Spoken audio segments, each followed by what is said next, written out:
جس کی اولادیں آج کے دور میں آل سعود کہلاتی ہیں اور سعودی عربیہ کے اس علاقے پر حکومت کرتی ہیں۔ فی الحال دوستو، جیسا کہ میں نے آپ کو پہلے ہی بتایا کہ شروع میں تو سلطنت عثمانیہ نے ان کے اوپر کوئی دھیان نہیں دیا، کیونکہ یہ ایسے علاقے میں تھے کہ جہاں پر سلطنت عثمانیہ کا راج ہوا ہی نہیں کرتا تھا۔ مگر بعد میں جب دھیرے دھیرے یہ طاقتور بننا شروع ہوئے اور آگے جا کر انہوں نے کربلا اور مکہ جیسے طاقتور بڑے شہروں کو بھی قبضہ کرنے کی کوشش کی، تو پھر سلطنت عثمانیہ نے فوراً ان کے اوپر ایکشن لینے کا فیصلہ کیا اور اس کام کی ذمہ داری سونپی گئی سلطنت عثمانیہ کی طرف سے محمد علی پاشا کو۔ محمد علی پاشا دراصل ایجپٹ کے گورنر ہوا کرتے تھے اور اس دور میں ایجپٹ یعنی مصر بھی سلطنت عثمانیہ کے انڈر میں ہی آیا کرتا تھا۔ محمد علی پاشا نے اپنے بیٹے ابراہیم پاشا کو عربوں سے نپٹنے کے لیے بھیجا۔ محمد علی پاشا کے بیٹے یعنی ابراہیم پاشا نے کچھ وقت کے اندر ہی یعنی 1818 تک اس پورے علاقے سے عربوں کو باہر کھدیڑ دیا۔ عربوں کی جب ہار ہو گئی تو اس دور میں آل سعود کا یہ جو خاندان تھا، اس کا جو راجہ ہوا کرتا تھا یعنی سردار کی جس کا نام عبدل ابن سعود تھا، اس کو گرفتار کر کے استنبول بھیجا گیا یعنی کہ سلطنت عثمانیہ کی راجدھانی میں۔ اس کے علاوہ جو اس دور کا وہابی ہوا کرتا تھا، اس کو بھی عبداللہ ابن سعود کے ساتھ قسطنطنیہ یعنی کہ استنبول بھیجا گیا اور وہاں لے جا کر آیا صوفیہ کے سامنے بغاوت کے جرم میں عبداللہ ابن سعود کا سر قلم کر دیا گیا۔ اور اس طرح سے 18ویں صدی میں محمد بن سعود نے محمد بن عبد الوہاب کے ساتھ جو ایک بڑی سلطنت بنانے کا خواب دیکھا تھا، وہ پوری طرح سے ختم ہو کر رہ گیا۔ مگر دوستو، عبداللہ ابن سعود کا سر قلم ہو جانے کے باوجود بھی آل سعود کی اس فیملی نے اپنی سلطنت بنانے کا خواب بیچ میں نہیں چھوڑا، بلکہ اس کے اولاد نے 1844 سے ہی اپنے اس مشن کی تیاری پھر سے شروع کر دی۔ ریاض یعنی اس کا جو خود کا علاقہ تھا اور اس کے آس پاس کے بہت سارے علاقوں کو فتح کرنا شروع کر دیا۔ دھیرے دھیرے ایک بار پھر سے ان کے پاس سعودی عربیہ کا ایک بڑا علاقہ آ چکا تھا، مگر اس بار بھی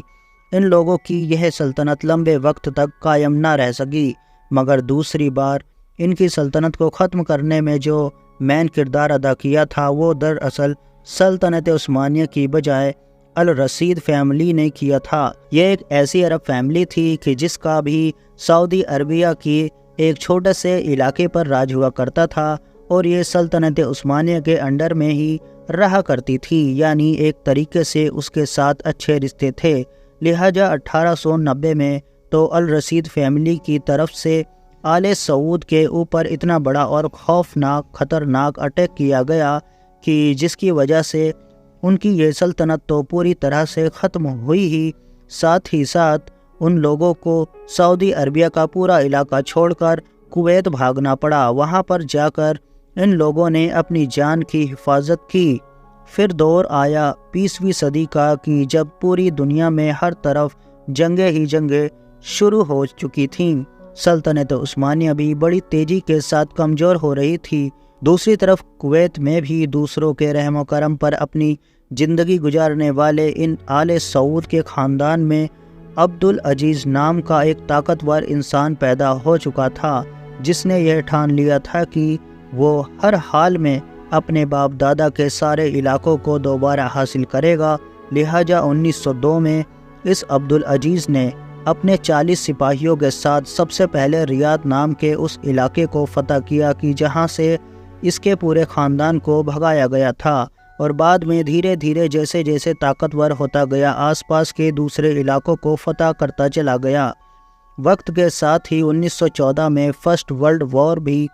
شروع ہو چکی تھی، جس جنگ میں جہاں ایک طرف سلطنت عثمانیہ تھی تو وہیں دوسری طرف اس کے مقابلے میں برطانیہ اور فرانس جیسے دیش تھے۔ لہٰذا برطانیہ اور فرانس جیسے دیشوں نے سلطنت عثمانیہ کو کمزور کرنے کے لیے سب سے پہلے شریف مکہ سے ہاتھ ملایا۔ آپ کو بتا دوں کہ دراصل شریف مکہ ایک ایسی پوسٹ ہوا کرتی تھی کہ جس پر سلطنت عثمانیہ کی طرف سے ہی ایک معزز یعنی عزت دار اور بڑے رتبے والے انسان کو بیٹھایا جاتا تھا، اور اس دور میں سلطنت عثمانیہ کی طرف سے شریف مکہ کی پوسٹ پر جس انسان کو بیٹھایا گیا تھا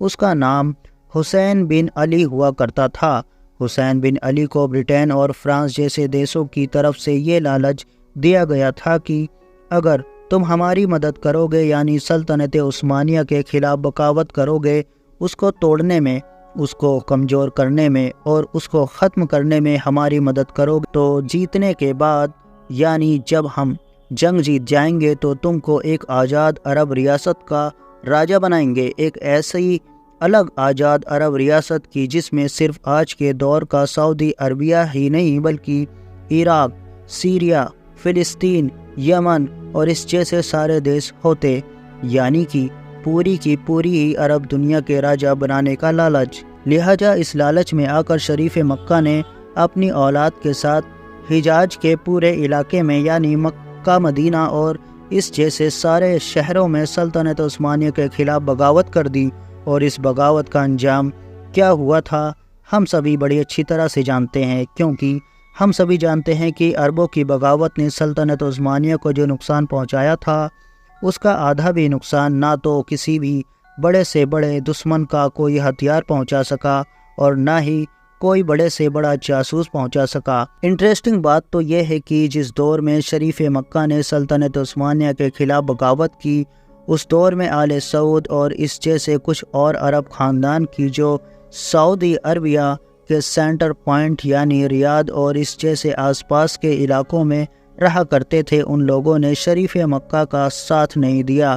بلکہ وہ تو الٹا یہ دکھانے کی کوشش کر رہے تھے کہ ہم شریف مکہ کے خلاف ہیں اور سلطنت عثمانیہ کے فیور میں ہیں، اور اس کی سب سے بڑی وجہ یہ تھی کہ کیونکہ وہ تو خود شریف مکہ سے چڑھا کرتے تھے۔ آل سعود تو خود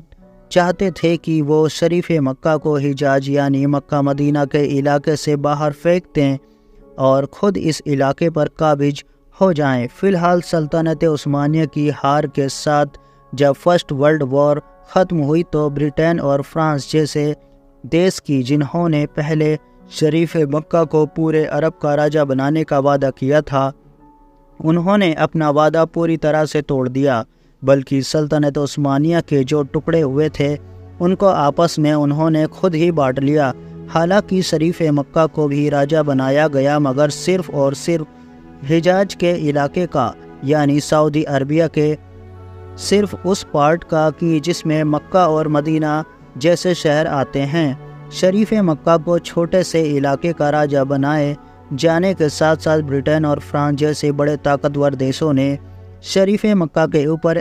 ایک احسان اور کیا کہ آخری وقت میں شریف مکہ سے اپنا سپورٹ چھین کر خود اس کا جو پڑوسی دشمن تھا یعنی آل سعود خاندان، اس کو سپورٹ دے دیا۔ اب ظاہر ہے آل سعود خاندان کا جو سردار تھا یعنی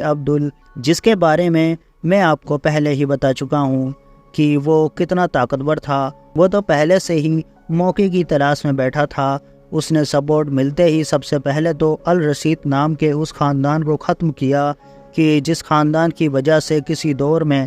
اس کے خاندان کو عرب کا علاقہ چھوڑ کر کویت میں جانا پڑا تھا، اور اس کے بعد پھر حجاز کے علاقے کو بھی فتح کیا، یعنی سلطنت عثمانیہ سے بغاوت کرنے والے شریف مکہ کو ہرا کر خود اس پورے علاقے پر قبضہ کر لیا۔ اب دھیرے دھیرے وہ سارے ہی علاقے آل سعود کے انڈر میں آ چکے تھے کہ جن سارے علاقوں میں آج کے دور کا سعودی عربیہ بسا ہوا ہے۔ اس کے بعد 20 مئی 1927 کو ٹریٹی آف جدہ کے تحت فائنلی برٹین کی طرف سے حجاز اور ریاض کے دونوں علاقوں کو ملا کر ایک الگ آزاد عرب ریاست کی مانیتا بھی دے دی گئی۔ ایسا مانا جاتا ہے کہ اس کے بعد عبدالعزیز آس پاس کے دوسرے عرب دیشوں پر جیسے کہ سیریا، عراق، فلسطین، لیبنان، ان سبھی علاقوں پر قبضہ کرنا چاہتا تھا، مگر ظاہر ہے اس دور میں ان سارے علاقوں پر برٹین جیسے دیشوں نے قبضہ کر رکھا تھا، تو اس لیے عبدالعزیز نے ان پر اٹیک نہ کرنا ہی بہتر سمجھا، ورنہ ظاہر ہے اس کا خود کا ایریا بھی خطرے میں آ سکتا تھا۔ حالانکہ دوستو ایک الگ آزاد دیش کی مانیتا مل جانے کے باوجود بھی عبدالعزیز کی مشکلیں ابھی بھی کم نہیں ہوئی تھیں، کیونکہ ہوا یہ کہ آخری وقت میں